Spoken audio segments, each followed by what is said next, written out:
Hello and welcome into the GSMC Sports Podcast brought to you by the GSMC Sports Network. I'm your host TJ Mabarty. We are coming to you live on Tuesday afternoon. Today is August 20th.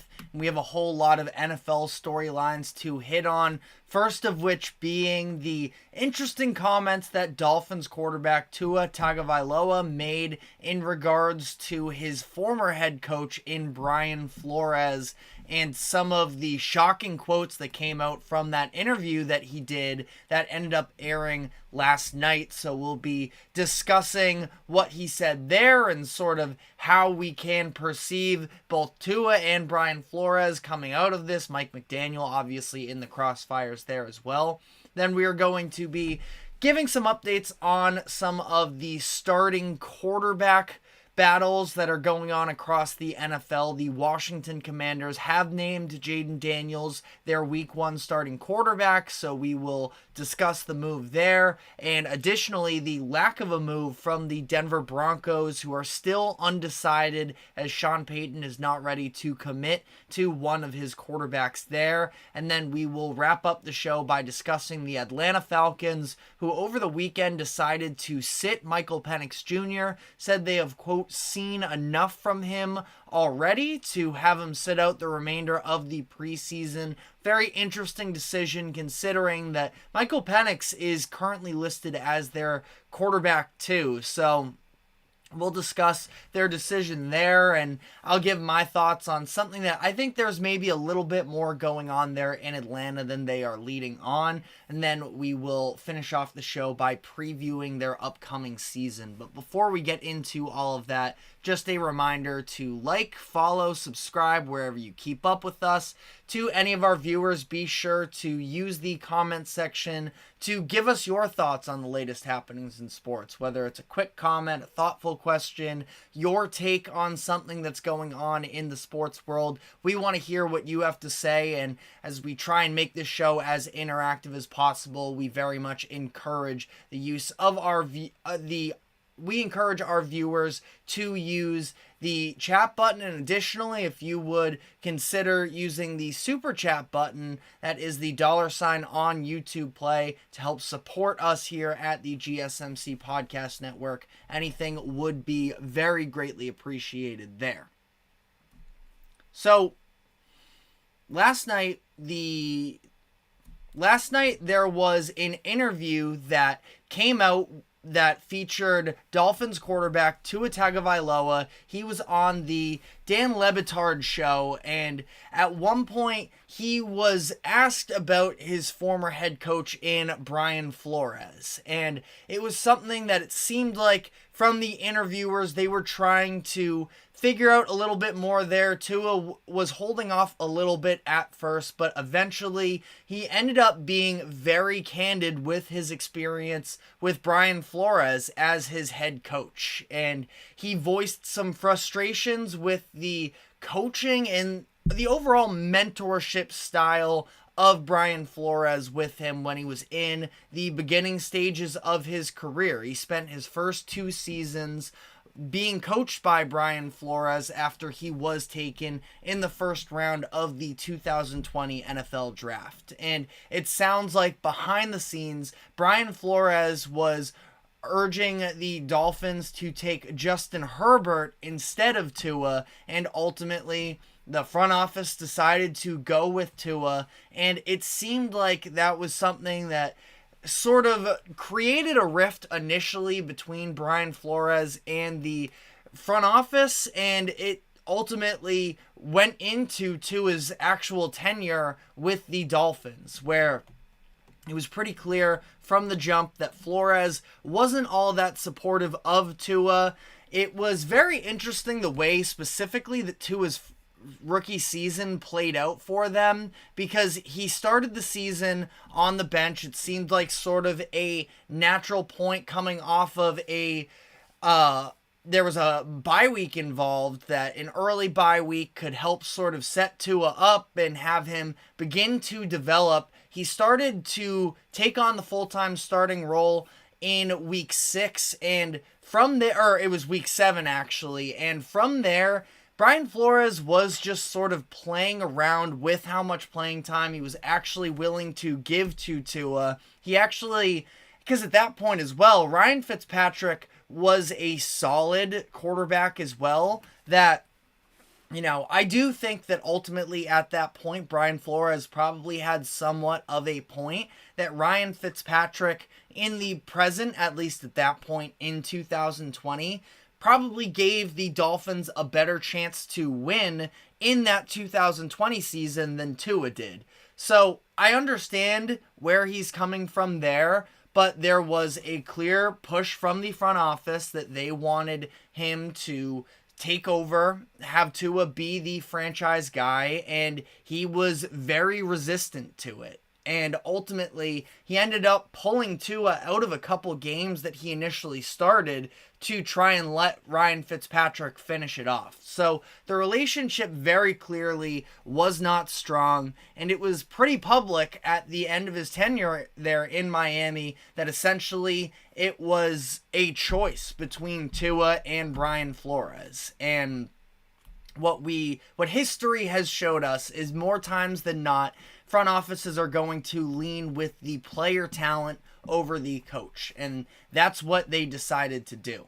So at this point, we're a couple years removed from all of that fiasco that took place between Brian Flores and Tua early on in the tenure there, and Tua, when asked about it, didn't really hold back. Again, early on, it didn't seem like he fully wanted to bash Flores, but the more he got into it, the more open he was, where he said, quote, "If you woke up every morning and I told you you sucked at what you did, that you didn't belong doing what you do, and that you shouldn't be here," and that he had an additional quote as well that was along the lines of that somebody else deserves to be in this place instead of you. That is what Tua Tagovailoa described what it was like playing under Brian Flores. And he said that over time, after hearing the constant negative reinforcement, that he started to believe it as well. And if you remember at that time too,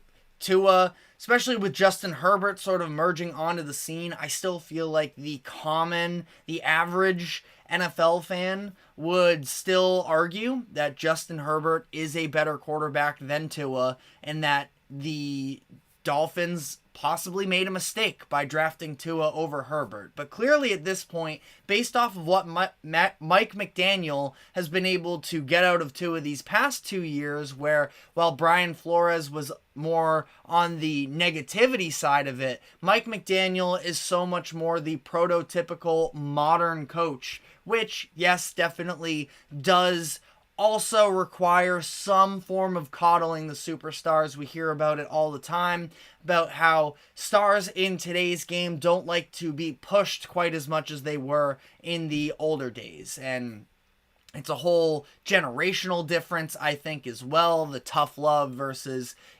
positive upbringing and all of those things, which is fair. I think that the human psychology aspect of it is interesting. And there is definitely a difference between the older generation to the newer generation. But that being said, you do sort of have to adapt to the times. And for Brian Flores, I understand. He came up as a head coach under Bill Belichick, who was as tough as it gets while still also getting results. So that's sort of what he learned. I do think that, again, Tua at this point, he is almost he's talking about this interview. He's talking in this interview, years removed from his experience with Brian Flores. So, at this point, there's no real reason for him to make things up about what Brian Flores said or anything like that. I can definitely believe that Brian Flores was very harsh on Tua. Now, to what degree? That'll be a little bit of a mystery for us on the outside, but what we do know is that it's very clear, Brian Flores and his actions sort of backed it up, that he just was not in support of Tua. And to Tua's credit, I think that it is very hard for anybody to thrive in an environment where it's clear, especially your superiors, do not believe in you. So That's why it was sort of the natural move, I feel like, for the Dolphins to part ways with Brian Flores. Even if Brian Flores still was right to some degree, I've been pretty vocal this offseason that I would not have paid Tua that contract that he ended up getting, over $50 million a year. But at the same time, I mean, he's been able to produce these past couple of years, and it's been night and day his level of impact from when he was being coached by Brian Flores to now under Mike McDaniel. For the 2 seasons that Tua was under Flores, he threw for just 194 yards per game, 6.6 yards per attempt, 27 touchdowns, and 15 interceptions.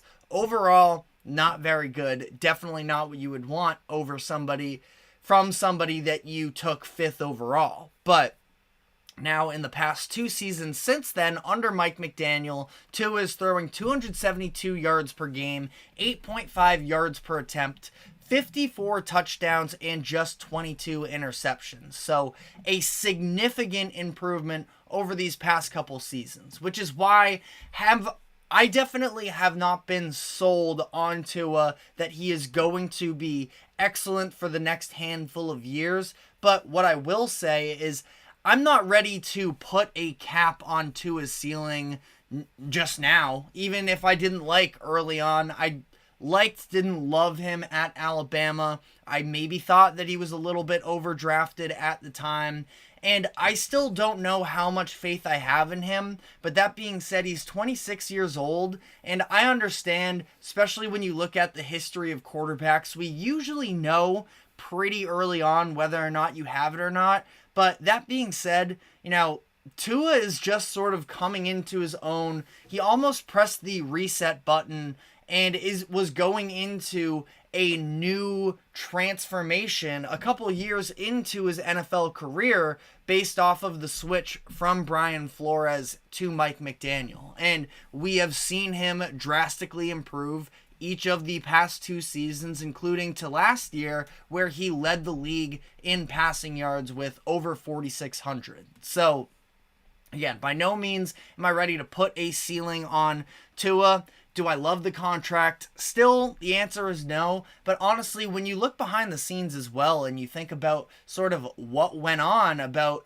how he was so stunted from a growth perspective early on, maybe he needs to be tougher. Sure, that can be a criticism. But at the same time, I think he makes valid points as well in terms of the difficulties he was experiencing being coached by somebody who seemed to have zero faith in him. And that was something that Mike McDaniel made a clear priority of himself coming into that next season, was that he needed to find Tua's confidence once again. And it seems like they're at this place. I do think that Brian Flores is a good coach. We'll see how it works out, whether or not he ever gets another head coach opportunity. I think he's a good defensive mind. Thought that he did pretty well with the Vikings last year, and I'm going to be really curious to see what he looks like this year now that he has more natural pass rushers, and he's going to maybe have more opportunities to scheme up more on the back end as opposed to their very blitz-heavy 2023 season.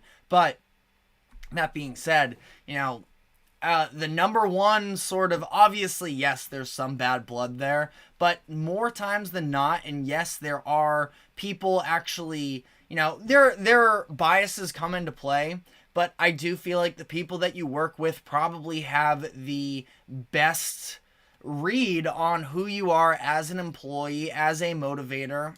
It was not a very ringing endorsement from Tua in this interview. One last quote that I want to throw out there is, he said, quote, "I don't care who you are. You can be the president of the United States. You have a terrible person telling you things that you don't want to hear or probably shouldn't be hearing, and you're going to start believing that about yourself." And so that's what sort of ended up happening. The terrible person quote is kind of a crazy way to frame it. Now, at this point in the interview, Tua was talking a little bit in hypothetical, of course, with this whole President of the United States analogy. Interesting word choice for sure, though, in terrible person. And At his core, maybe that's what he feels about Brian Flores to some degree, and it can be somewhat justified. But, I think that both parties here in Tua and Brian Flores still have some proving of themselves that need to be done. And Tua at least has a big contract attached to himself now, so proving himself is more in the eyes of the media and NFL fandom for however much he even cares about that. He's proven himself to his organization at least enough to get the money, so we'll see sort of from there where it progresses. And I'm definitely keeping my eye on Brian Flores because, again, I think he's a good defensive coordinator, and we'll sort of see how the future plays out for him from here. But definitely, again, not very positive words to use in terms of Flores, that as he goes on in this coaching search, I mean, you have to imagine if he ever gets another head coaching interview, they are going to ask him about this whole situation with Tua and probably some of these quotes that we brought up as well. So you let me know how you feel about it in the comments section. But we are now going to be moving on here to some of the quarterback battles in the NFL. Quarterback battle no more, though, in Washington, as Dan Quinn has officially announced that Jayden Daniels will be the Week 1 starter for the Washington Commanders and will be starter for the foreseeable future. So we will dive into all of that, but first a quick break. Do not go anywhere. We will be right back. I feel like I'm losing my mind. Is everybody in the world blind? Please, Lord, give me a sign, a sign. I feel like I'm losing my mind. Is everybody in the world blind? Please, Lord, give me a sign, a sign. I wanna be the greatest. Everybody on the fake shit. I look around and feel like everybody is the fakest. I make this every day and I'm impatient, hoping one day I blow up from the basement. Statement, the top is so vacant. I don't hear shit that I think is amazing. Waiting for my day when I'm playing sold out shows for 1,000 faces. Hey, give me that crown, get in my way and to be put down. It ain't your place, all this my sound. If I want that shit, then I'll get it right now.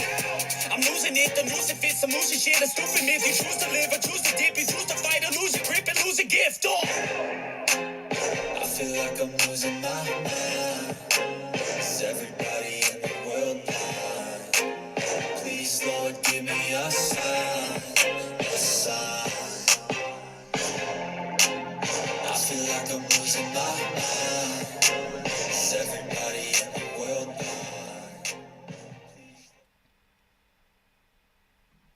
Welcome back into the GSMC Sports Podcast, as we are now going to be moving on to discussing the news from Washington that the Commanders are officially naming Jayden Daniels the Week 1 starting quarterback. Really not all that much of a surprise. Dan Quinn did make the announcement, though, to make it official just yesterday. And this is, again, not much of a surprise, but definitely an exciting time for Washington, where we are now going on the 8th straight season that the Commanders have had a different starting quarterback. You go back in history here, and it has been a long time coming for the Commanders to try and find who is going to be the solidified answer for them. And now, Jayden Daniels, still not all that much of a sample size to see. He has been excellent in preseason so far. He's led,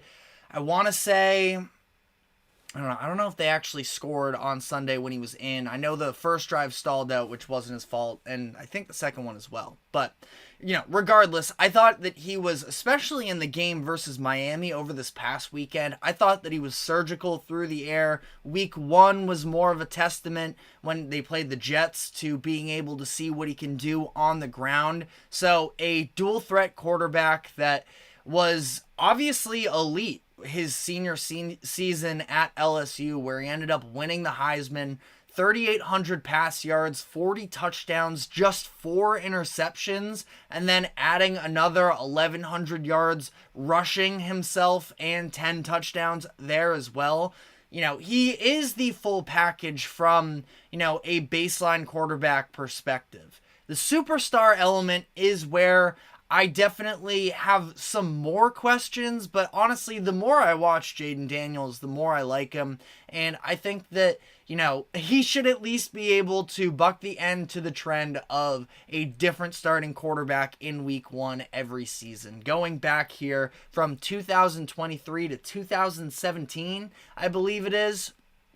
Sam Howell last year, season before, Carson Wentz, Ryan Fitzpatrick, Dwayne Haskins, Case Keenum, Alex Smith, and Kirk Cousins. So Jayden Daniels, 8th in line there, and now it feels like he should have the chance to be, the future for a handful of years now. And I've definitely had doubts, I suppose, at times with Jayden Daniels. Maybe I got wrapped up into the age thing. I've talked about it before on this show that I think that this year's draft class is, especially with the quarterbacks, is going to be a very interesting sort of set of data in terms of youth versus experience at the college level for quarterbacks and whether or not that does make a difference at the pro level. Because you have sort of both ends of the spectrum where you have J.J. McCarthy, 21 years old, Drake May, 22 years old, but then on the other side of it, you have the more experienced Bo Nix's, Jayden Daniels, and Jayden Daniels, and Michael Penix that you sort of get both sides of the coin with this draft, and I think that it's going to be a pretty important one to look back on, whether or not age does really have an impact on what level of prospect these guys should be coming into the NFL. Because either way, when you're drafting a quarterback in the first round, you are anticipating that, or hoping for at least, that he is going to be your solution at quarterback for the next 10 plus years. So ultimately, whether you're 21 like J.J. McCarthy or if you're 24 or 25, at the end of the day, those 4 years should be pretty unimpactful or insignificant 10 years from now anyways. That if you're hitting on the pick anyways, I don't think that it's going to make that much of a difference. But the key where it sort of plays into the difference in the overall development track is the fact that J.J. McCarthy does still seem to have so much more room to grow, and that if he had stuck around in college football for as long as some of these other more experienced guys did, their resumes would be a lot more filled out, and would still, you'd have to imagine JJ would still probably go above them. Now things can go differently. I'll never forget Dak's final season in college sort of tanked his stock. He was looking like he could have been a first rounder. Didn't have a very successful final season at Mississippi State, and he ends up falling to the 4th round, which of course ends up being a steal for the Cowboys. But, that's a whole side tangent that I don't want to dive into all that much more. As for Jayden Daniels and the overall level of expectations that are coming in for him for this season, again, I think that everything I've seen from him in preseason has been A+. That we haven't seen the bad decision making yet. One of the things that was a massive developmental trait for Jayden Daniels over the past year or so was him being willing to make the anticipatory throws. You see the 4 interceptions when he was at LSU. That was at one point, he was going at a point where he was almost being so cautious that he was costing the big plays as well. And then finally, he was able to sort of come to that realization that, especially on that LSU team in particular, where they were mostly offense, very little defense, that they're just going to need a gunslinger sometimes. And that's what Jayden Daniels was able to do, and it paid massive dividends for him. Now, obviously, again, especially with those anticipatory throws, it can become a lot scarier at the NFL level. margin of error is definitely a lot slimmer, the speed of the game a lot faster, so you have to make these decisions more in advance. And I think that, yeah, there might be some growing pains, but again, Jayden Daniels, I just definitely, I see him being, at least a league average quarterback or in there. I don't see big time bust potential all over him. Now, that being said, again, not trying to put a ceiling or a floor on him necessarily. I don't know if I see the arm talent for him to be in that upper echelon of quarterbacks, but I also don't really want to spend my time here sort of almost knocking a guy for something that we haven't even seen yet. So we'll have to see there. Ultimately, the Commanders, I think there's going to be a lot of ups and downs this season. And for Jayden Daniels, athletically, he's probably cut out for it because of the fact that he is able to navigate the pocket, which is going to be necessary because I have some real concerns with that offensive line, as I'm sure a lot of NFL fans do. Was not exactly a glowing impression, especially out of right tackle Andrew Wiley in their preseason game versus Miami this past weekend, but that's just a preseason game. Who knows how much stock to really put into that. But, Jayden Daniels, he definitely has, first off, I'll say this, a responsibility to himself and to the team of having himself stay healthy. There was a pretty funny moment in the Commanders preseason game this past weekend where it was a read option. Jayden Daniels decides to keep it for himself, gets to the outside, and ends up running in between traffic and a couple defenders before getting brought down.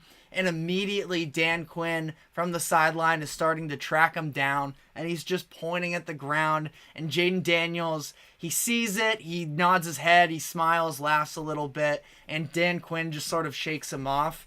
And that's because if you watch Jayden Daniels in college, you'd know that he put himself in compromising positions a number of times. So, again, he definitely has a responsibility to keep himself healthy, as much as this offensive line who, just saw Sam Howell get sacked. I think it was over 60 times last year. Like, that's not exactly a great situation to walk into. I'll say this, though, some of that was definitely on Howell, and their offensive line is, I would say, at least marginally improved this year, bringing in Tyler Biadasz. I'm trying to remember if Nick Allegretti was there last season or not. I know he was with the Chiefs for at least a few years there, but, overall, don't think that it's an ultra-talented offensive line, but, he's got some weapons. Terry McLaurin seems like that is a budding development there. We talked last week about the fact that Jahan Dotson is sort of struggling to really solidify himself in the overall scheme here of things. Jahan Dotson going to be a very key X factor to watch for the Commanders this season.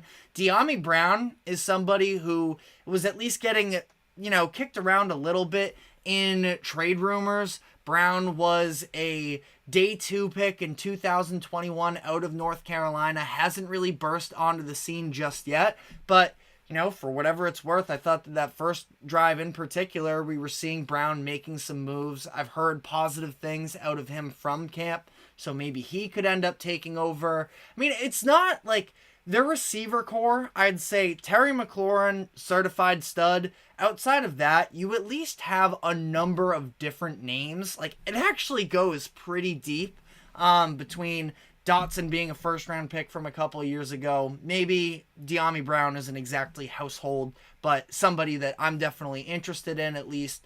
Luke McCaffrey, brother of Christian McCaffrey, their rookie from this year. Olamide Zaccheaus, somebody who used to play for the Falcons. Dan Quinn has single-handedly sort of outed him as somebody who's impressed. Jamison Crowder, a veteran, and then guys like Byron Pringle and Martavis Bryant on the roster as well. So again, just a lot of name recognition there in that receiver room. That being said, when we were talking about Dotson last week, it was because of the lack of a wide receiver 2 emerging. So there's still questions to work out there, no doubt, but Jayden Daniels could sort of have his pick of a number of different guys who could be capable of being a number 2 to Terry McLaurin if they sort of clean up their act. And then I think the running back room is very solid. Brian Robinson Jr. is one of the more underrated, I suppose, younger backs, and somebody I could definitely see having an impact long term. Austin Eckler, at least a veteran in the building. Some tight end depth as well with Zach Ertz, the veteran, Ben Sinnott, the rookie as well. So, Jayden Daniels is going to have some options ahead of him. And this definitely is more so just about a prove-it year for him and, the developmental process, building the new culture under Dan Quinn there in Washington. So playoff aspirations aren't exactly on the table for the Commanders, but, could see a lot of positives coming out of their season. But the majority of it is predicated on the success of Jayden Daniels. So congrats to him for winning that starting quarterback job, but it only gets more difficult from here as we sort of get from practice reps and preseason games where there's more of a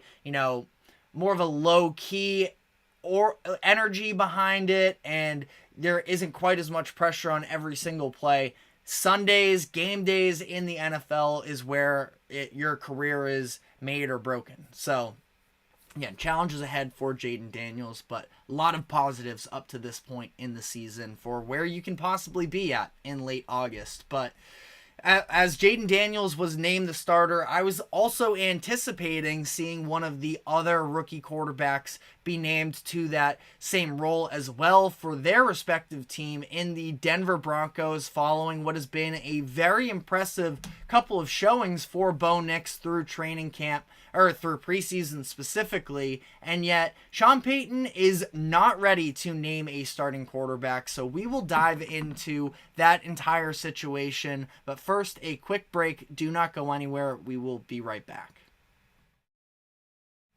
Looking for your daily fix of sports talk without having to pay for it? GSMC Sports Network is available on YouTube. Just search GSMC Sports Network. Get your fix of daily sports talk shows on YouTube. Absolutely free.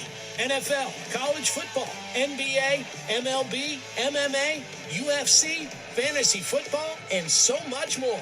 GSMC Sports Network has shows running all day long, with new sports shows starting every 2 hours. Just like on your favorite cable sports channel, except GSMC Sports Network is absolutely free. Just search GSMC Sports Network on YouTube to catch one of your new favorite shows, like the GSMC College Football Podcast, Chip Shot Football Podcast, Hoops and Heels Women's Sports Podcast, GSMC Basketball Podcast, and so many more. Check it out for yourself. GSMC Sports Network, now available on YouTube absolutely free. Search GSMC Sports Network on YouTube right now.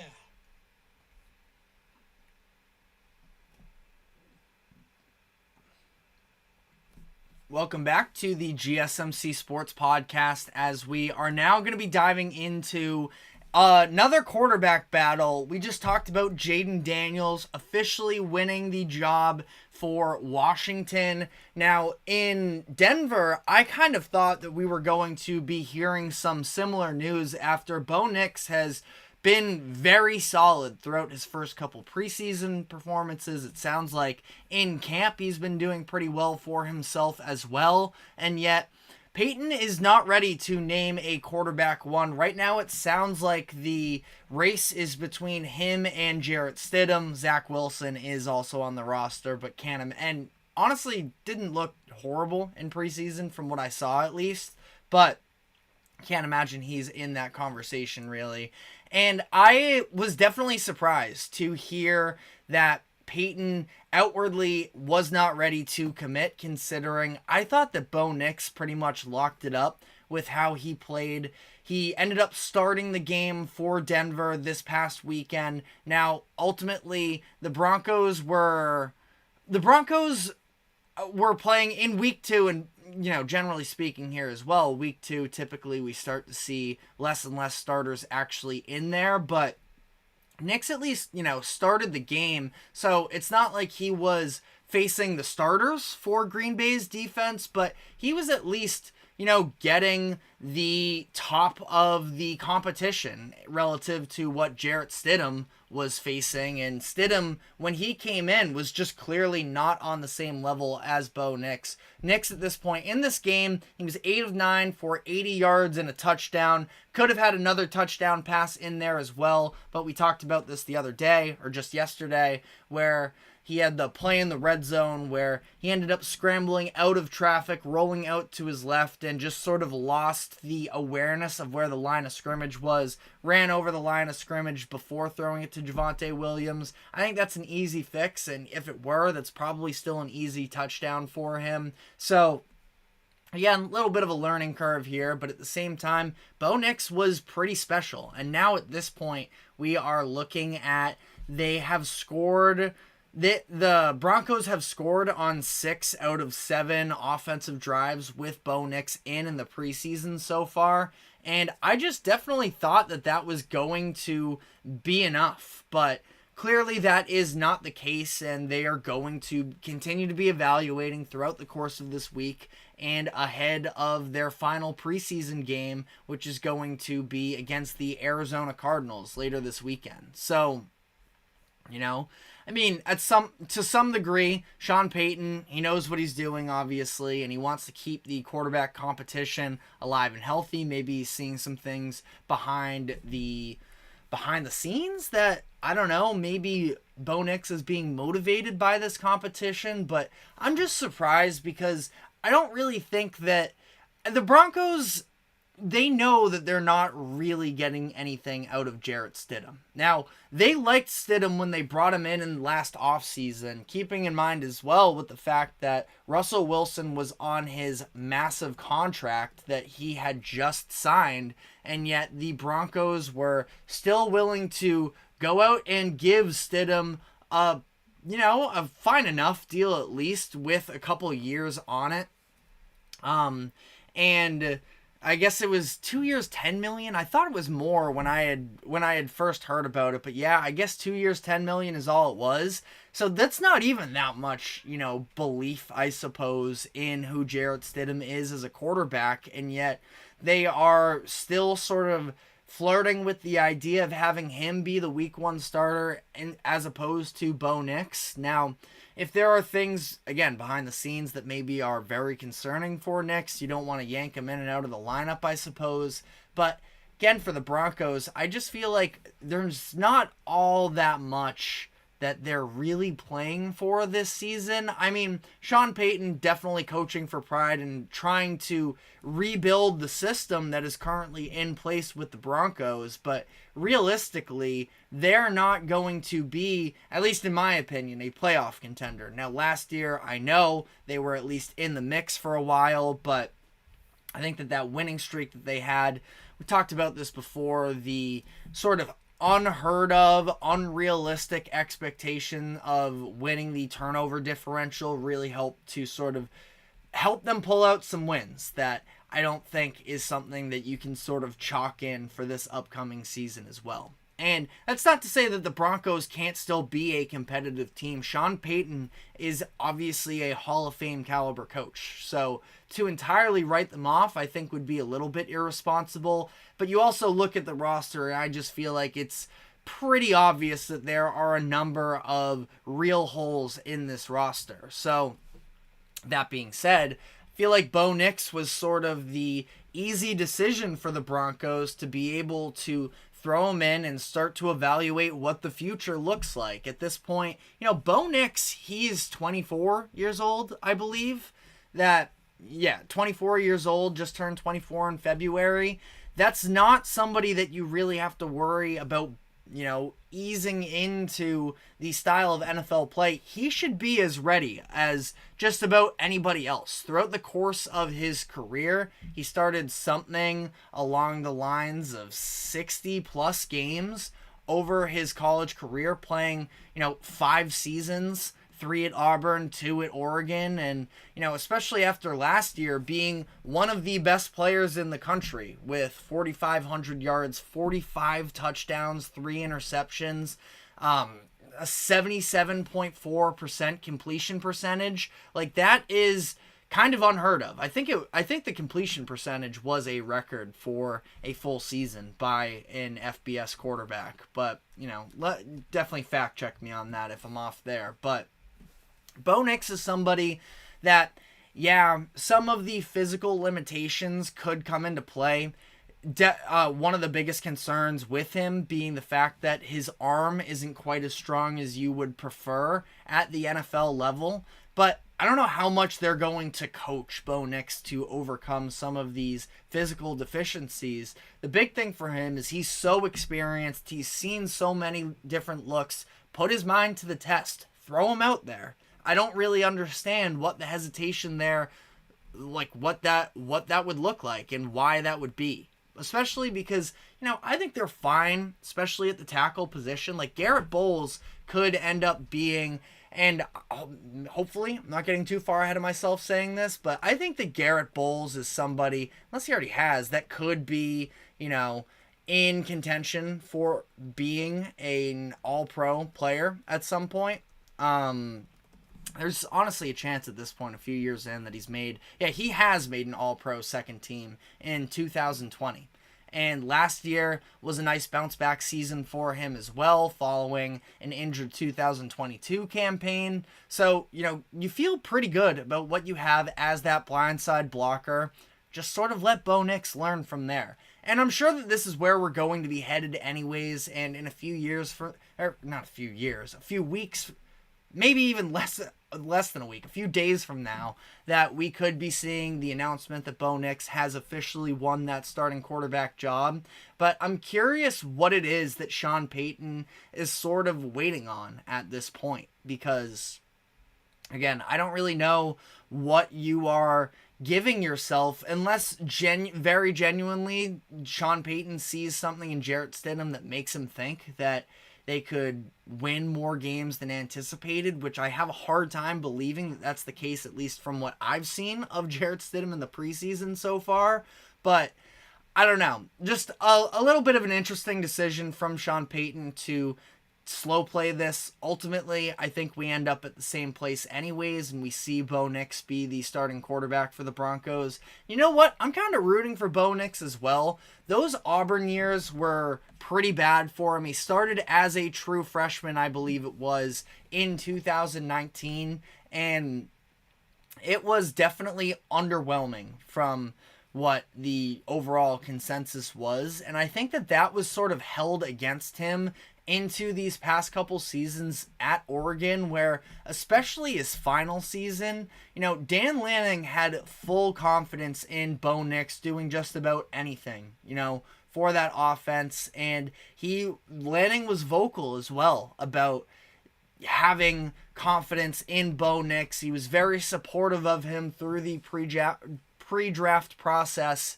and I don't know, playing in the Pac-12, especially last year, for where the Pac-12 actually had, a really good season, Bo Nix was in the mix of all of that. Now, the losses to Washington definitely hurt to some degree. Maybe you try and make an argument that he can't win a big game, but also that was more so, especially the final matchup against Washington in the Pac-12 championship game. And that was way more about Michael Penix and his, crazy arm talent at the end of that game to put together an unbelievable drive. So I have confidence in Nix. I'm rooting for him because everybody has sort of written him off so severely already before he even really had a chance. But being the 6th quarterback taken in the first round, that'll definitely happen to you. And especially when Sean Payton's kind of setting him up for a little bit of a disaster just based off of the quotes that were coming out about Bo Nix reminds Sean Payton of Patrick Mahomes and all those stupid things that sort of came along the way there. But I do think that eventually, we're going to land on Nix and we're going to see where it goes from here. But I did just mention Michael Penix Jr., who Bo Nix faced off against in a couple times his senior year and in that Pac-12 championship game. And I want to sort of dive into Penix's situation in particular because we did not see him in the preseason game this past weekend. We will not see him again, and probably we're not going to see him again until, unless the Falcons have some garbage time this season. If not then it's going to be next year's preseason. And the Falcons said that they have seen enough out of Michael Penix Jr., so that's why they're shutting him down for the preseason. I have some doubts about whether or not that is actually the case, so we're going to be diving into that entire situation. But first, a quick break. Do not go anywhere. We will be right back.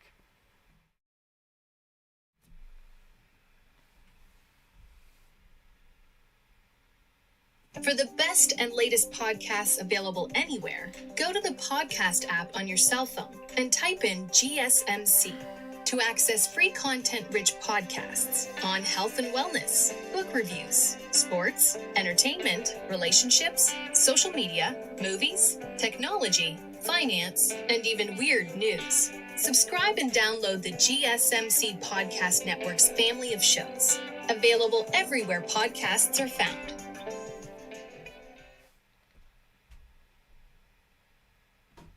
Welcome back into the GSMC Sports Podcast, where we're now going to be discussing the situation in Atlanta, where this past weekend they decided to announce that they had seen enough from Michael Penix Jr. based off of the 2 drives, I think it was, that he got against Miami in week 1, and that they are shutting him down for the remainder of the preseason, which I thought was a crazy move. I'm disappointed, obviously, just because I really want to see these guys play. So I know that selfishly, I'm coming at this, I'm acknowledging ahead of time that, I have a certain angle behind what I wanted to see. And for that, I'm also frustrated. But I think that it's a crazy statement, period, for the Falcons to say that they have definitively seen enough from Michael Penix Jr. that there is no purpose in him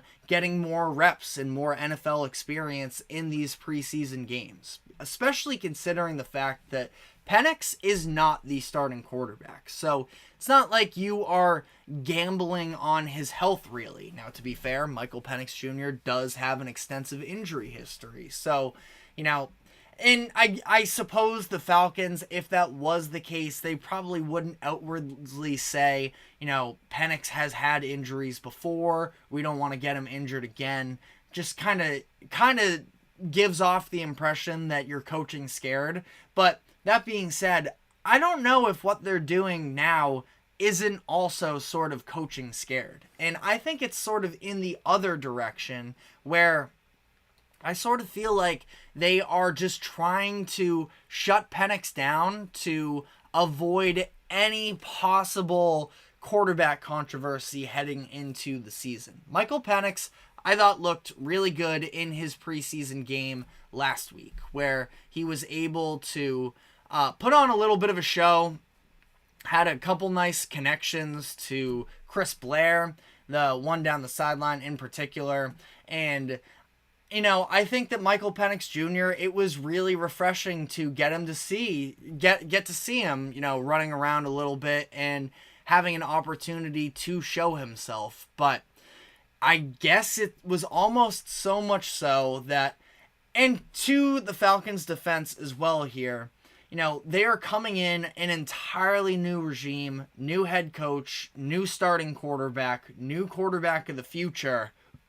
And the city of Atlanta doesn't really have all that much loyalty to the guys that are currently in place right now, specifically referring to Raheem Morris, Kirk Cousins, Michael Penix Jr. Falcons fans can feel great about any one of them, but especially if Michael Penix Jr. were to have another couple good preseason games against what would probably be backup defenders, and, Kirk Cousins gets out of the gate a little bit slow, there would definitely be a clamoring in Atlanta, at least within some fans, to start Michael Penix Jr. over Kirk Cousins. But that's not something that they can really afford to have happen, considering the contract that they just gave out to Kirk Cousins, that they are trying to sell fans, that, they are building themselves into a contender now. Kirk Cousins should be the one to sufficiently take care of business, and by the time that he's done, the Falcons are going to be in a good enough place that they won't even need another top 10 draft pick, because they'll already have their answer in Michael Penix Jr. And I suppose I understand, like, from that perspective, trying to avoid quarterback controversies is a massive thing. For whatever it's worth, I'm a Patriots fan, and it was two mediocre to bad options battling for one another. And also, Kirk Cousins, I think, is way more mentally strong than Mac Jones was during his first few years in New England. But as soon as Mac Jones went down with an injury in 2022, he had the sprained ankle, I believe it was, and Bailey Zappi was able to, put together a couple wins against some really bad teams at the time and ultimately just do enough.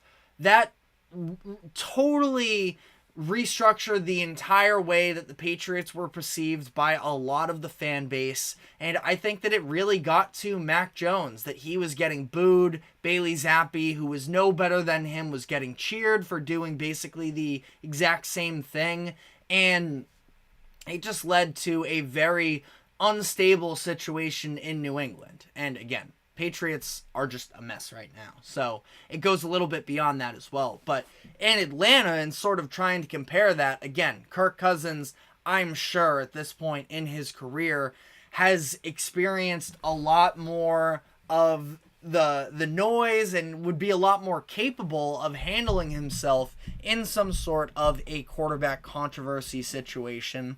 Something you'd like to avoid, though.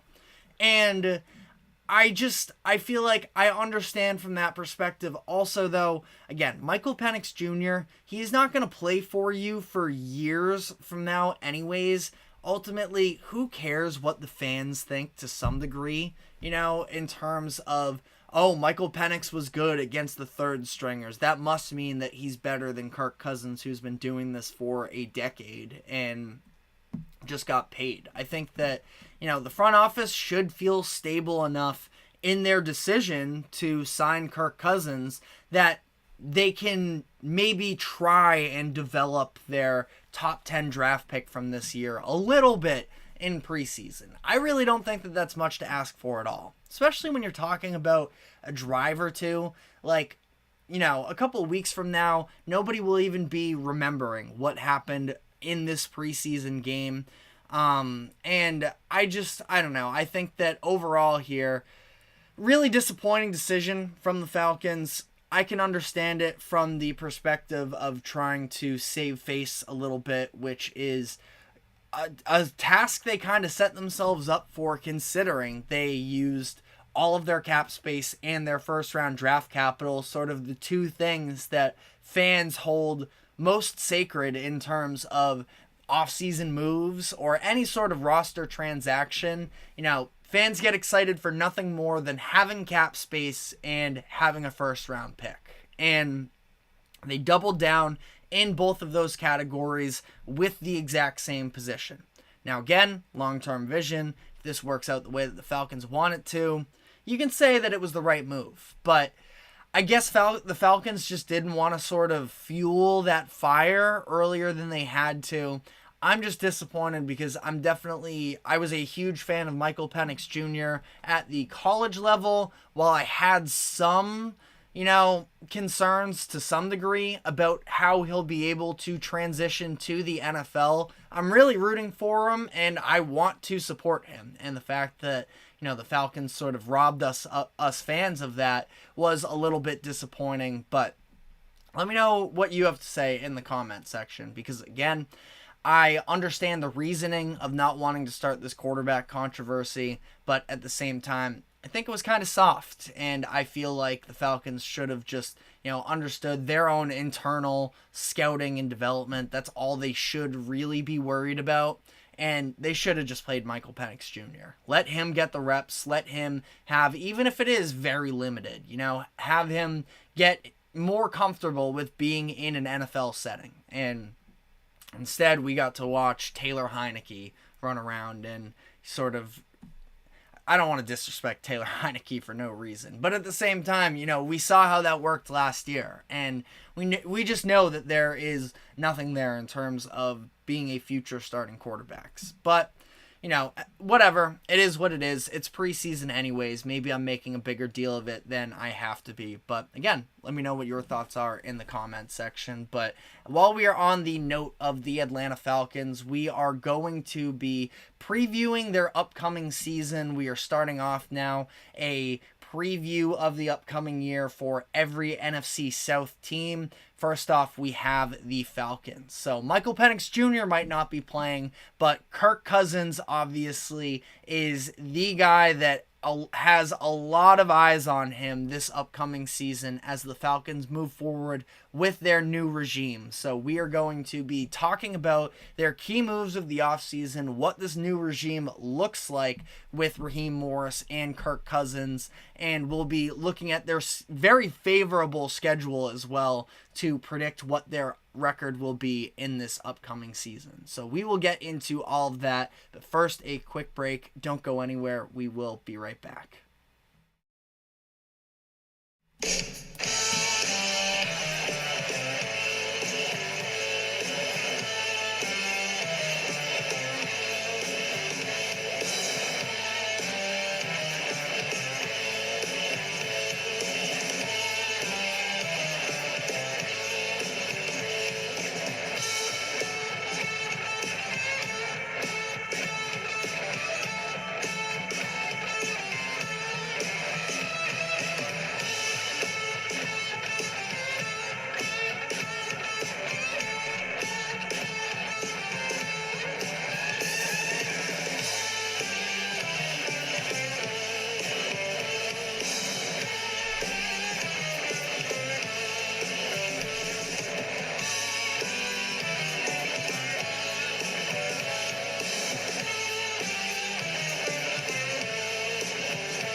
Welcome back into the GSMC Sports Podcast for our final segment of the day, where we are going to be previewing the upcoming season for the Atlanta Falcons. And obviously the Falcons headed into a little bit of a new era here. Last year, they fully understood that the Arthur Smith experiment was not working of him as a head coach. And I think that they landed one of the best possible names to take over the head coach position for them in Raheem Morris. Morris coming from the Rams, where he's been the defensive coordinator the past couple seasons. I thought he did an excellent job last year with a very young Rams defense to help them overachieve. And he steps in now in Atlanta, trying to sort of continue to build on that success and hopefully have a quarterback that can make things happen for him in Kirk Cousins. And the Falcons bringing in Cousins on this new 4-year, $180 million contract coming off of a torn Achilles was a very polarizing deal for a lot of NFL fans, and for good reason, because Kirk Cousins, when fully healthy, he's around that top 10 quarterback line,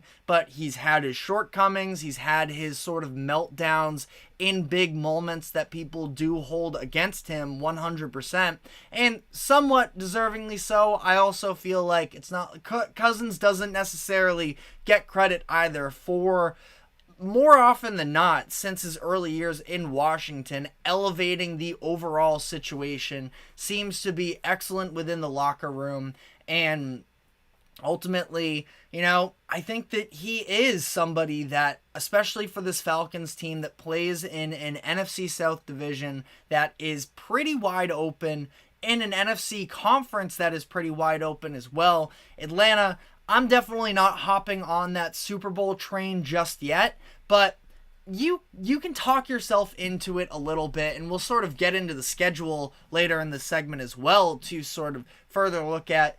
There is very much an open alley for them, but before we do that, just sort of looking at this offense now for Atlanta, and for years now, we have been talking about seeing some of these blue chip prospects that the Falcons have drafted, seeing them actually come to fruition. They drafted Kyle Pitts, obviously 4th overall in 2021, use a 2022 first rounder on Drake London, and a 2023 first rounder on Bijan Robinson. So they have been investing into the offense over the course of the past few seasons, and each one of them has shown their flashes, but the consistency of the offense has been very messy, in large part due to the quarterback position, which is why Kirk Cousins could definitely be the piece that unlocks them. And sort of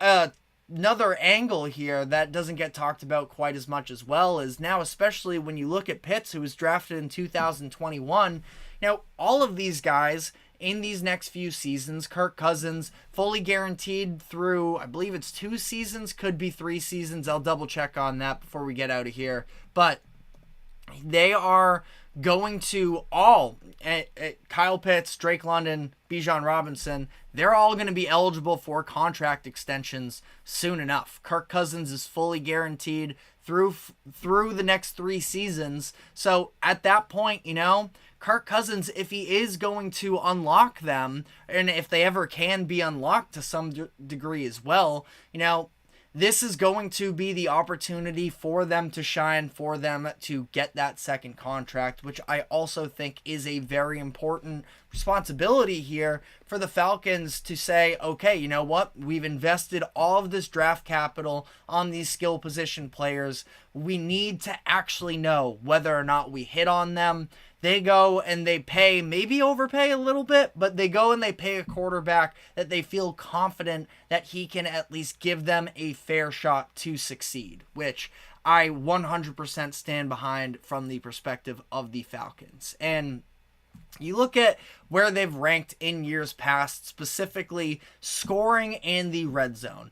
That is where you look at Desmond Ridder and Taylor Heineke, and you just say they were not good enough. It was a little bit of a disaster for them at times, especially in that red zone where they ranked 29th in touchdown percentage when in the red zone. And they are going to need to be better there. And that's where, when you have all of these skill position options, you should be a legitimate offense in those situations. Kyle Pitts, maybe he's a little bit more of a hybrid of a tight end wide receiver combo, but he's still a big enough guy that, he should be able to have his impact. People are saying that Bijan Robinson is going to be one of the best running backs in the NFL. Drake London is 6'4" as well, so, he's got some size to himself as well. There's just not really any excuse for this offense to be as bad in the red zone as it has been the past couple years, and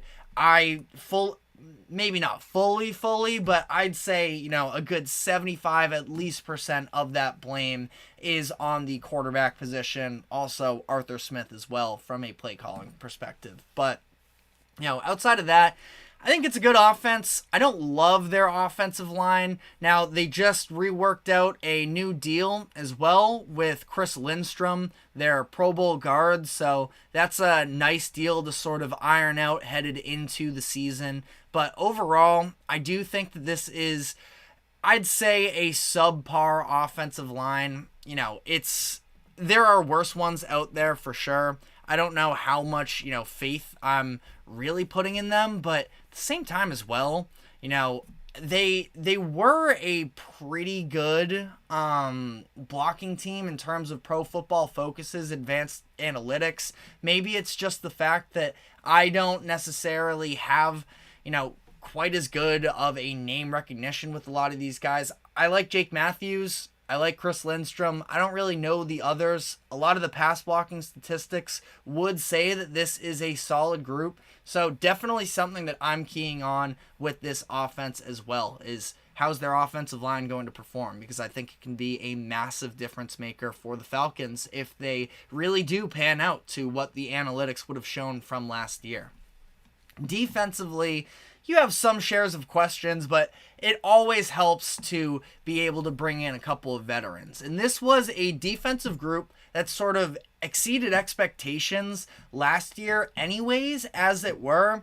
And now they bring in two real pieces in Matt Judon and Justin Simmons. And no, they're maybe not all pro players like they once were, but again, still just getting some of that veteran leadership. Two guys that also are on expiring deals that are looking to prove themselves still and show that they are still capable of, providing starting caliber play on the defensive side of the ball for them. So I think that Matt Judon and Justin Simmons should definitely be helpful for the pass defense, which was already statistically pretty solid last year. And AJ Terrell, he's had his hits and misses over the course of his young career so far. He was a first-round pick in 2022, but ultimately, I feel pretty good about him as a cornerback one.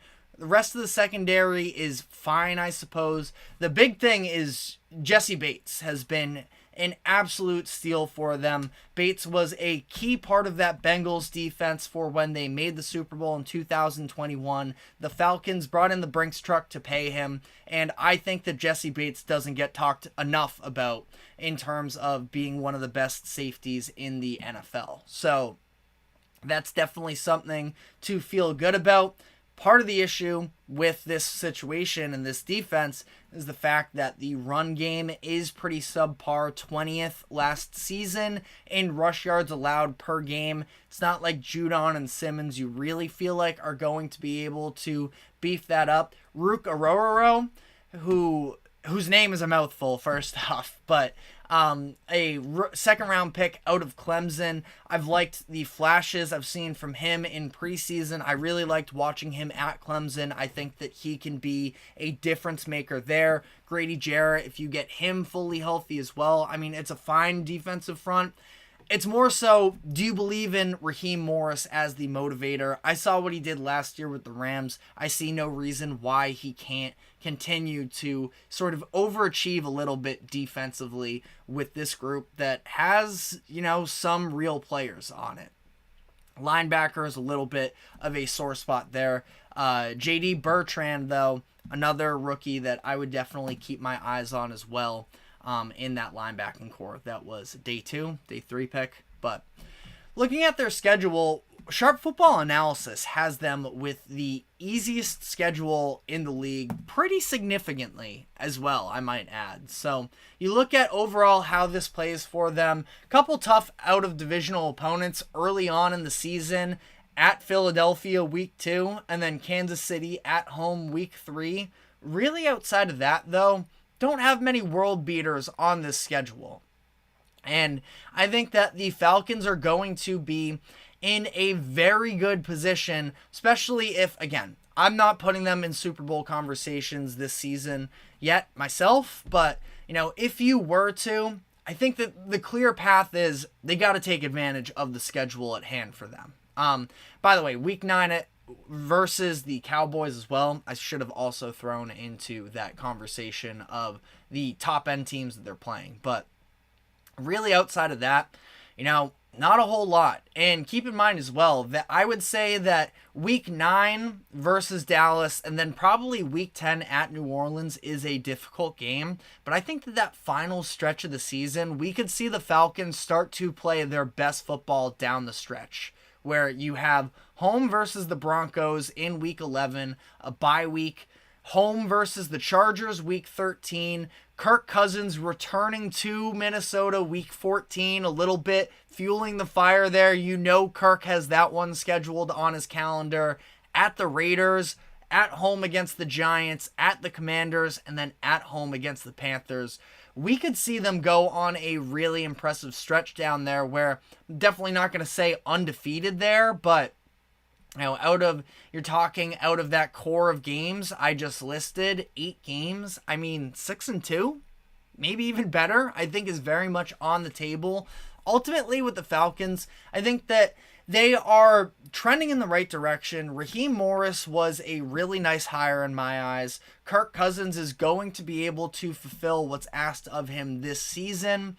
I'm a little worried maybe about how that contract ages, but ultimately this is going to be a good Falcons team. But again, I think that there's a number of holes on this team. And ultimately, I have them, their over-under line is 9.5. I have them going over 10-7. I have them, I believe, going to have them winning their division. But I do think that, this is a Falcons team where if things went wrong quick, if Kirk Cousins isn't able to fully come back from that torn Achilles injury, if the defense takes a little bit of time to sort of reshape under Raheem Morris, this could be a team that could underwhelm a little bit. But as for this upcoming season, again, it's a weak NFC South division, and I do think that the Falcons are going to be able to come out on top of it and set themselves up in a very good position. But let me know how you feel in the comments section. We are going to be continuing on with our NFC South previews from here on out. So I can double check here. Tomorrow will be the Carolina Panthers. So definitely stay tuned for that. But that is all the time we have for today. Thank you very much for tuning into the GSMC Sports Podcast. Thank you to the GSMC Sports Network for allowing us to host this show. Remember to like, follow, subscribe wherever you keep up with us. Be sure to check us out on social media as well for more exclusive short content. And we will be back same time as always at 2:00 p.m. Eastern tomorrow. So we will see you then. Take care.